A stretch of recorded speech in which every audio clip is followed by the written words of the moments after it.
Welcome to this special video of Ages of Murder. In this video I'm going to cover the case of Ötzi, and only the case of Ötzi instead of how I usually do, which is I cover more than one case. So, dim the lights, lean back, and enjoy the video.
September 19, 1991.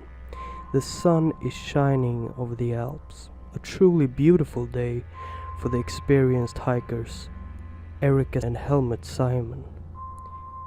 On this morning, the married couple decided to hike another one of the Alps' beautiful mountain tops.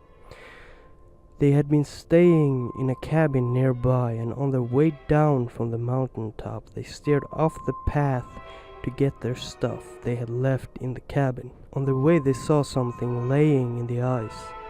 It looked brown, and the Simons thought it was trash. But as they got closer, Erica shouted in shock, "It's a human!" Only the back of the corpse was visible, and the skin looked like leather. Nobody realized at first that the corpse they had found was 5,000 years old, a perfectly preserved specimen, a mummy from the Stone Age. As scientists and other professionals slowly realized the body was old and not a hiker who met an unfortunate fate on the mountain like so many others have, they would soon also find the dead man's prehistoric tools, arrow and clothes. They could even see what his last meal was. The man was named Ötzi, after the mountain on which he was found. Ötzi was first thought to have been a music professor that went missing in 1938, only a year before World War II divided Europe into several pieces. It was when they found Ötzi's axe that archaeologists understood that this man was from the Stone Age. Only a couple days later, snowstorms would cover the place where Ötzi was found with 17 meters of snow. The discovery had been pure luck. It was the following summer that they could resume the excavation of the site and could learn more about Ötzi's life by the findings. Ötzi's bow was found just where he had left it, leaning against a rock, and he had items that he could use on longer adventures from home, such as to the Alps. Ötzi had died high on the mountain, and the constant freezing cold had preserved his corpse. At first he was thought to have died from the cold, but then they found an arrowhead lodged in his shoulder blade. It is believed that he had been hunted and murdered by another human being.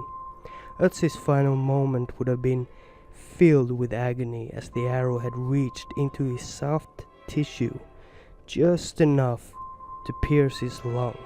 Blood would have spurted out from his wound, and his arm would have been paralyzed.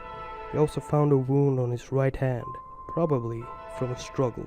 But in 2007, scientists found a crack in Ötzi's skull.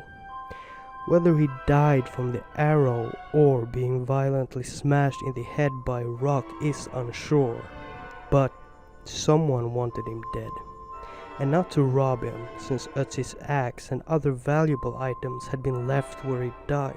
Whoever killed Ötzi, we do not know. All we can do is preserve his body.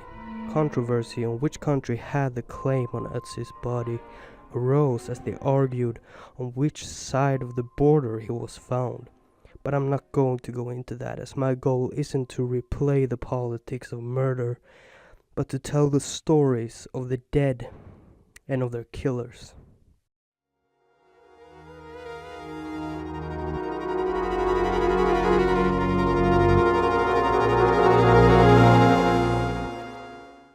There is another side to the discovery of Ötzi.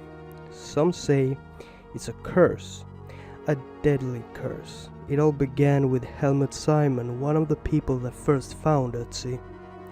Helmut got lost while hiking in snowy conditions just a year after he had discovered Ötzi.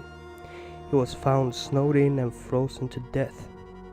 The second victim of the curse was Rainer Henn, the first doctor to move Ötzi's body.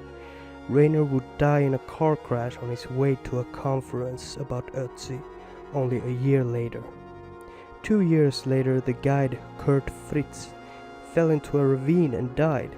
Kurt had shown famous alpinist Reinhold Messner to the site where Ötzi was found. Rainer Hölzel had filmed Ötzi for Austrian television and died from a brain tumor. And in 2005, Professor Konrad Splinder died from what has been called a very difficult disease. Of course, all of these things can be interpreted mysteriously, and I don't blame you if you believe in it. But how many people connected to Ötzi didn't die? I don't know. Some cases just seems like a reach. So if you really want to know, no, I do not believe that the curse is real. But then again, what the fuck do I know? Thank you for watching, and good night.